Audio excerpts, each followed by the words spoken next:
note to self, do not try searching up Vivian on the Magic Arena deck list, because it will crash Arena, and there's nothing you can do about it. Hello ladies and gentlemen, it is I, Andy, aka Elogee, aka Elogee. Happy 2023. I was hoping I would get this video out sometime last year, at the end of last year, but didn't get around to it in time, but still semi-topical at the beginning of 2023, so today I want to discuss my favorite Magic the Gathering cards released in 2022. I've been periodically interested in Magic ever since like 2004, 5-ish, somewhere around there. But I was never like into it throughout the whole year until last year, 2022. I got heavy into it like fall 2021. Yeah, right when Midnight Hunt came out pretty much.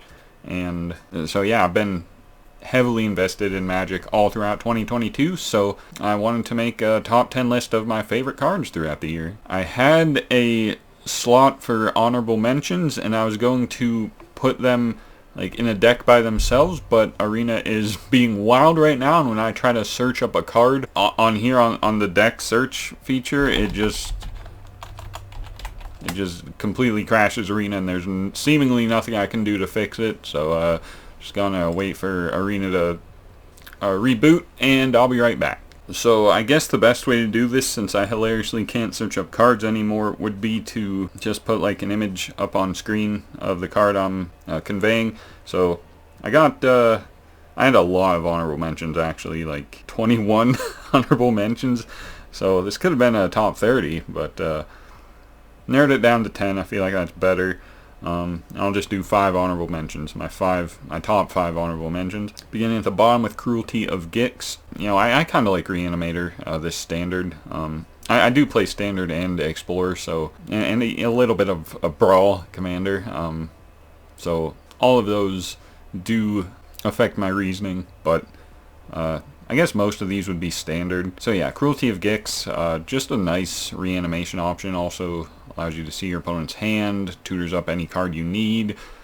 Very, very solid 5-mana enchantment. Very nice hit with Storm the Festival. Initially, I didn't use it as much because I felt the way I reanimated stuff was through milling with like Ren and 7. So I didn't want to just mill my Cruelty of Gix and not have any way to reanimate.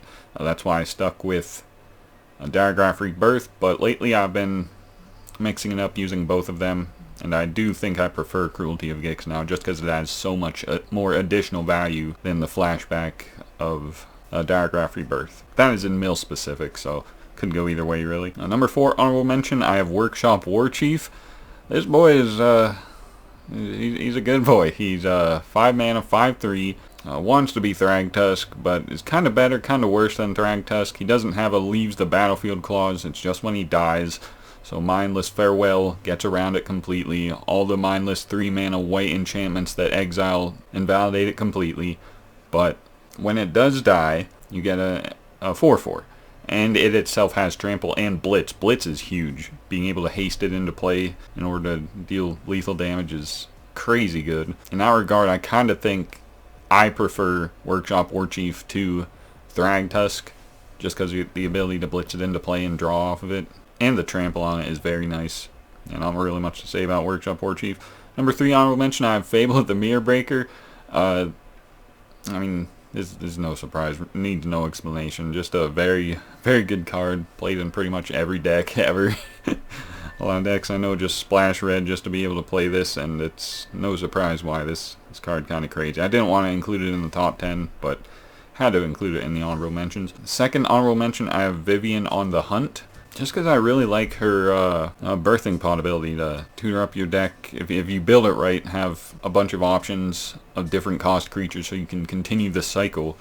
It's very nice, especially when they have like nice ETB effects. You just perpetuate value with that, and it's very nice. You can also make rhinos and get insane card advantage. The only thing holding Vivian back is the 6 mana cost, but green has a lot of ways to ramp, and it really isn't hard to get Vivian down. And you know, I really do like Vivian. It's just not quite able to make my top 10. And then my number 1 honorable mention is Fight Rigging.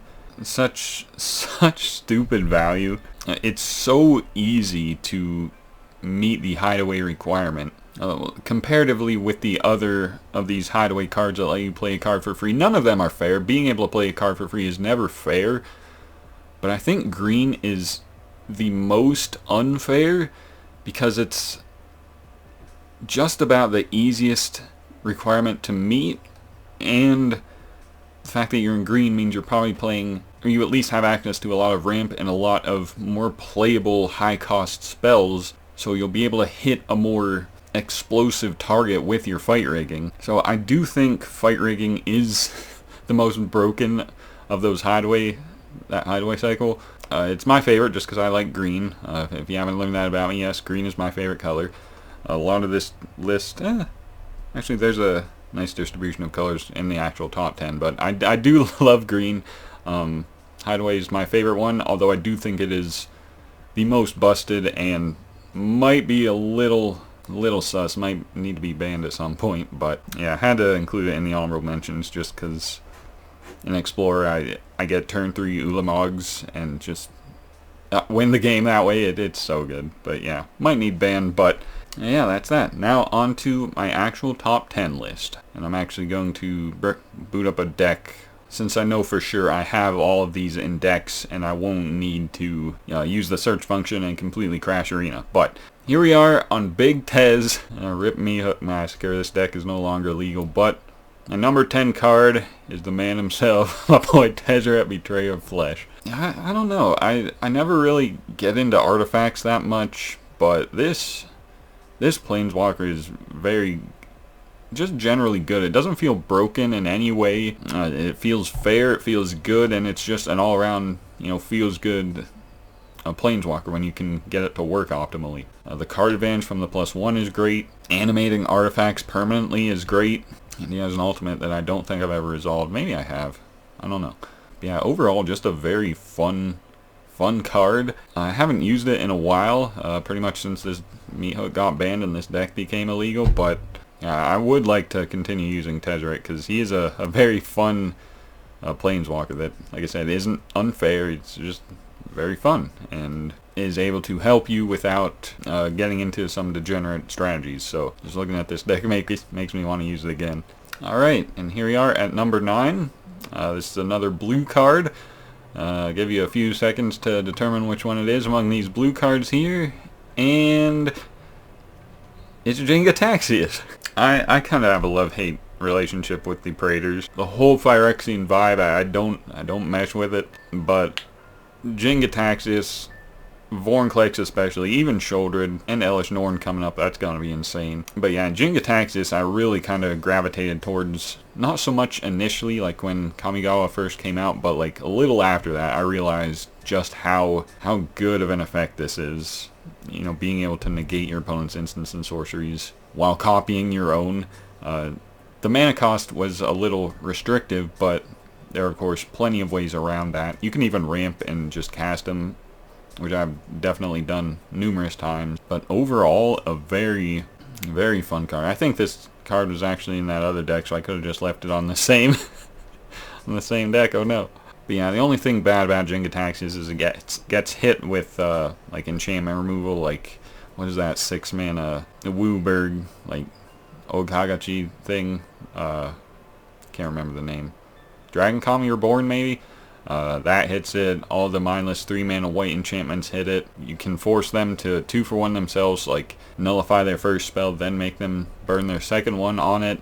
And yeah, just a very nice build around. It doesn't even necessarily need to be built around in order for it to be good, but if you do build around it, like really double up on your instants and sorceries and artifacts, like it gets insane. Yeah, Jenga Taxis is kind of crazy. Alright, and at number, what are we, 8, I have a green card finally in this mono green deck. I'll give you a few moments to determine what it is.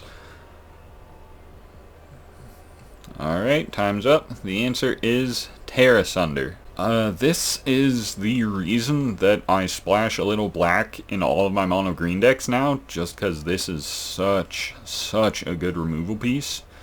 Being able to actually unconditionally exile any non-land permanent type, that is huge. This is sort of like, if you compare it to Binding of the Old Gods from the previous standard, it was a permanent, so you can hit it with things like Storm the Festival, which was amazing, but that didn't exile. This exiles, you know, anything by paying 4. You can also just pay 2 and exile an artifact or enchantment, and that is also huge because this is a heavy artifact and enchantment era standard. But I think this is... I think if you're playing green, you need to be splashing black specifically for this, because this is such an insane effect. And you can tutor, you can put 1 swamp in your deck and just tutor it up with like Bushwhack or Stomper or anything like that. There's, or even like Loam Speaker adds mana of any color. Like, there's so many ways to abuse this. I do think this is a staple for green decks. An answer for things like Shouldered that otherwise often result in 2-for-1s if you want to try bushwhacking or something, but I do think Terrace Under is the best green removal source at the moment, and I don't think it's particularly close. So I absolutely had to include it here, number 8. What the hell happened to my boy Ledger Shredder here? Bro! Y'all seeing this? I can apply a style. What's this? Oh, Shouldered. Alright, and number 7. 11 Shredder on the cover's fixed now. Number 7, I got Shouldered. I'm kidding. It's actually Kaito, who, yeah, is my favorite Planeswalker of 2022. I just really like his ability to draw you cards. Like that, the fact that that's a plus, and the fact that he phases out the turn he comes into play, so it just has a higher chance of surviving. It's so insane. Just how much card advantage this card nets you. Like, even if you have to loot and discard a card, that can also be beneficial. Like if you have reanimation spells like in a deck like this, Kaito is kind of crazy. I definitely need to play more with it. I just gravitate towards green a lot, so I don't usually play this deck a lot, but it's very good effect there. The ninja that can be blocked, I guess, helps protect it after the turn where it phases out. The ultimate, I completely forgot about the ultimate. It has an ultimate that lets you get a blue or black creature out of your deck whenever you deal combat damage. So if you're like in an aggressive Kaito deck, which is what this was built to be, you're gonna have a good time. Kaito, definitely my favorite Planeswalker of 2022. Just for that draw effect. The fact that it's a plus is huge.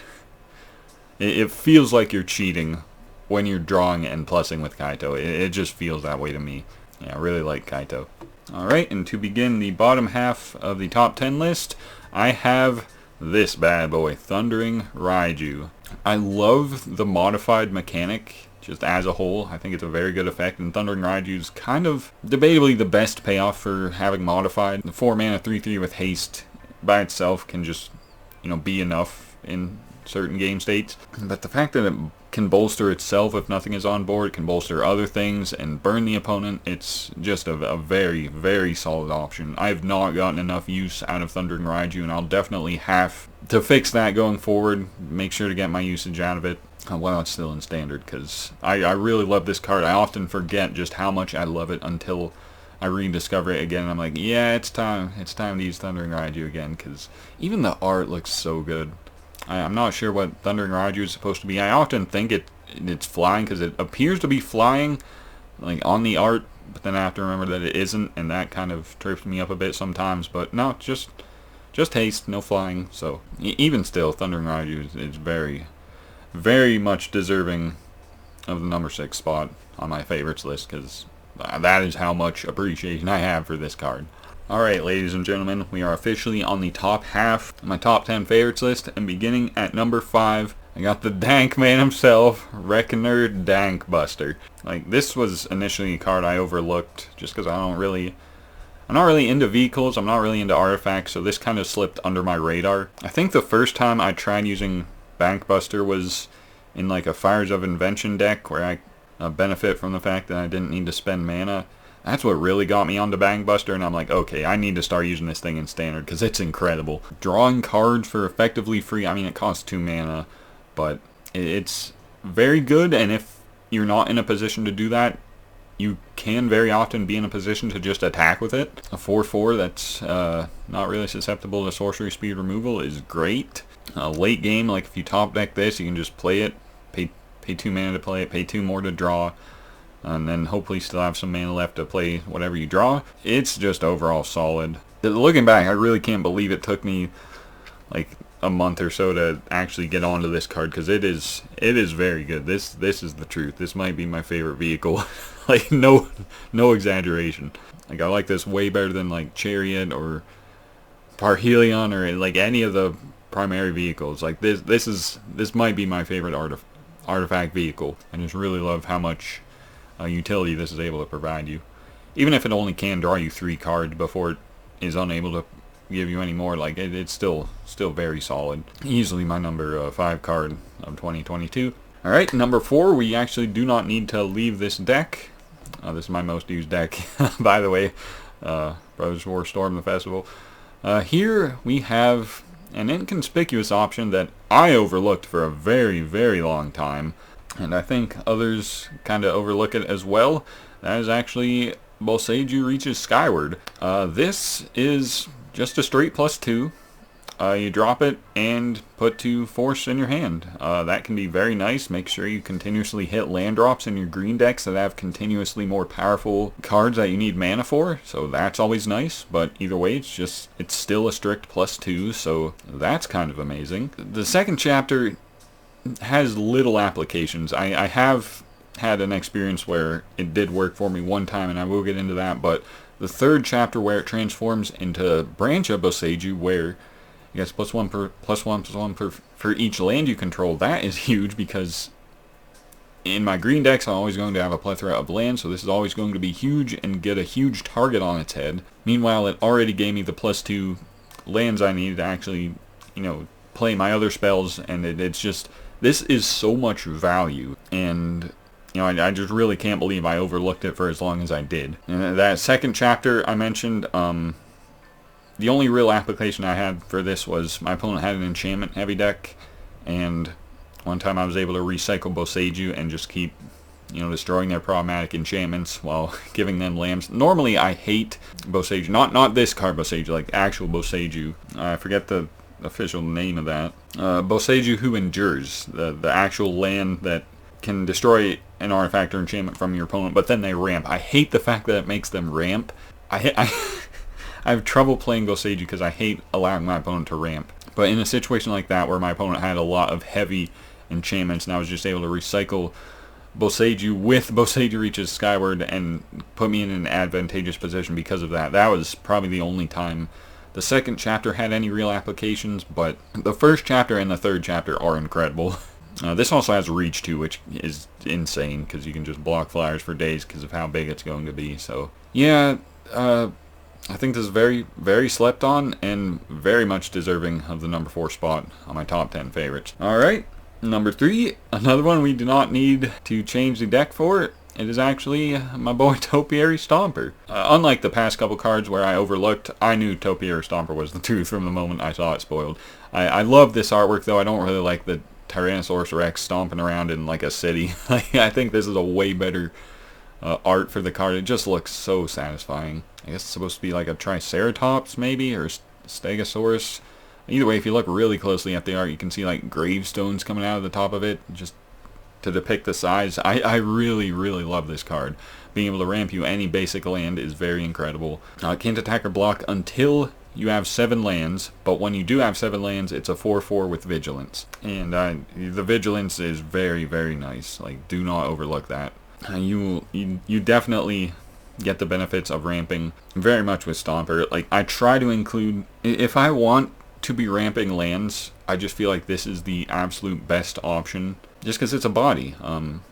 It takes a while to get that body online, but like, if I'm trying to ramp in any color, I'll usually splash as much green as I can to get the 2 green pips for Stomper, just because it's so good. Like, I can't stress it enough. Being able to get out any basic, like I was saying with Terrace Under, if you need 1 swamp to get this online, you can just tutor it up with Stomper, and like all you need is a single swamp. Like, it's Stomper. So one more thing, like if you get Dank Buster on turn 2 and Stomper on 3, you can immediately crew the Dank Buster with Stomper and attack, or in an even funnier situation where your opponent doesn't see that play line, they attack into you, you crew your Dank Buster with your Stomper and blow them out like that.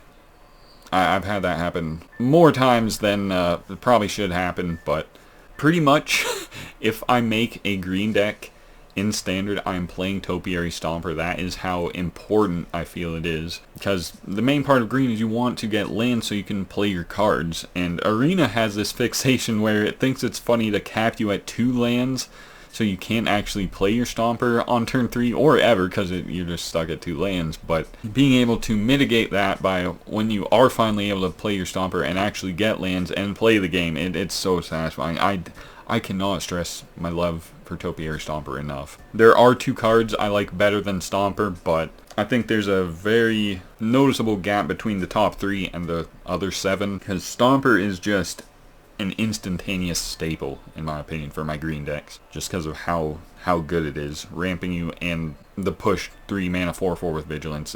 There's no comparison. I mean, if you're playing green, I can't imagine not playing this. Oh man, the next option, I need the search feature. Yep, it's not gonna work. Rip Arena. Alright, so I'll just have to edit the images on screen for this next one, because this is a 5-part inclusion here. This is the legendary dragon cycle from Kamigawa. Kura, Junji, Atsushi, Ao, and Kairi. I do love them all. I felt it would be redundant to include some of them and not others. I do like some of them a lot more than some of the others, but I feel like they all deserve a spot because they are very good. And this is another one that initially I kind of overlooked them. Kura, I love green. Green's my favorite color, but I initially didn't really like Kura because I felt it was like undercosted for its stats, like 5 mana 4/4 with flying and death touch. Like, I don't want any of that. Not considering the fact that when it dies you get so much value. Yeah, I've really come on to Kura lately. Initially my favorite dragon was Junji, and that is still the case. I just love this card. The art itself looks just beautiful. I really love the way this card looks, and the effect is nice when it dies, being able to discard 2 cards from your opponent or reanimate something at the cost of 2 life. It can be from any graveyard too, so it's like Cruelty of Gix. That's a little insane, how much value Junji provides you. Junji is still my favorite. Second would be Kura. Like I said, I've come on to Kura now, so number 1 is Junji. I love everything about this card. Kura second. Third would be Atsushi, the red one that gives you treasure upon dying, or I think it does something else, like impulse draw a couple cards, maybe? I can't remember. I always just make the treasure with Atsushi because I have it in treasure-themed decks, so yeah, Atsushi, very good. Number 4 would be Ao, the white one. I haven't really played much with Ao. In fact, I just got my first copy of Ao like a couple weeks ago, but I do think it is very pushed. Being able to put a whole bunch of permanents on the board when it dies is incredible. I think Ao has Vigilance too, which is nice. But what we got? Menace, Death Touch. Atsushi has Trample, right? Ao has Vigilance. And Kairi has Ward. Kairi's my least favorite one. It's just the highest cost with the lowest impact. I feel like when it dies, I think you can bounce something if I'm not mistaken. Yeah, Kairi's my least favorite of them, but still had to include it. I love all the dragons. I love this cycle. I think it's they're all incredible. All very much deserving of a spot. Not individually, because that would take up 5 spots on the list unnecessarily. But I think clumped together, I think they're well deserving of a spot. The dragon cycle just very good flavor-wise and functionality-wise. But now, ladies and gentlemen, it is time for my number 1 favorite card from 2022. I'll give you a hint. It is something here. Those of you who've been around for a long time probably figured it out a while ago, but it is Kodama of the West Tree. Yeah, this is one that, unlike the dragons, unlike Dank Buster, unlike Bossaiju Reach of Sky, this is one I clung to immediately. The only thing bad about it is that it's legendary, but other than that, everything here is amazing. The 3 mana 3/3 with Reach is great. Modified creatures you control have Trample, that is amazing. But the thing that really pushes it into incredible territory is the fact that when a modified creature deals combat damage, you ramp. Like that is so... Being able to ramp like 2 lands a turn from just attacking, that is so insane. I don't think I will ever forget my first time achieving Mythic rank on Magic Arena. Do I still have that deck? Probably not. I think I got rid of it. Yeah, I don't see it here. Oh, that's unfortunate. But I recorded it. I'll make a video of it showing the first deck I ever achieved Mythic rank with on Magic Arena. It was a deck with the top of the curve being Kodama, and you pretty much just play a bunch of creatures that accrue counters to make them modified so you can keep ramping and ramping, and it was just a very strong, aggressive mono green deck that was able to push through mono white aggro, was able to push through mono black removal, was able to hit over control before that stabilized, and it just won. It just took me to Mythic, and it was so good. I don't think I would ever play with a deck like that again because there was a lot of flaws with it, but it got me to Mythic, and it helped me grow as a player, understanding why that deck worked and what I could do to improve strategies like that. The force behind that was definitely Kodama, and I don't think I'll ever forget that. Kodama is unquestionably my favorite card of 2022, and I don't think I can give it enough praise. I just really love everything about this card, except the fact that it's legendary. But all the Kodamas, you know, East, West, North, South, 3, I think they've all been legendary, so this is easily the best of them. I might have to make a video with this deck because it's fun. It's not very good in current standard just because there's a lot of black removal and there's no way to accrue card advantage here, so you run out of cards excruciatingly fast. But if everything goes right, it's very quick, very satisfying wins. I love this deck. I love Raji, love Kodama, love Terrace Under, all the cards I mentioned. Bushwhack is another one that was on the 20 honorable mentions. I just really love green. Green's my favorite color. There were a lot of bangers in 2022. I think, yeah, I had a decent amount from every color, right? We had blue, red, white. Did we have white? Oh, we did not really have white, unless you count the dragons. Same with black. Oh, black we had Kaito, I guess. Spirited Companion was on my honorable mentions, but if we look at the top 10 by itself, we have 8 cards from Kamigawa. 80% of my top 10 list came straight from Kamigawa. That is a little insane. Kamigawa was way too good of a set for its own good, bro. And if we look at the honorable mentions, we have it filled with more stuff like Spirited Companion, Fable of the Mirror Breaker, March of the Swirling Mist. Kamigawa, by far the highlight of last year. I'm really gonna miss it when it rotates out, but it's things like this that remind me to use these cards, or while I can. So I'm definitely going to do that. Anyway, that's my list. Hope you guys enjoyed it. If this video gets 5 likes, I'll do my top 10 least favorite cards 2022. That video is going to be probably cancerous, but I did make up the list, and if you want to see it, let me know. But until then, hope you guys enjoyed this video. Be sure to subscribe if you want to see more Magic content. But until then, thank you guys for watching, and have a good day, guys.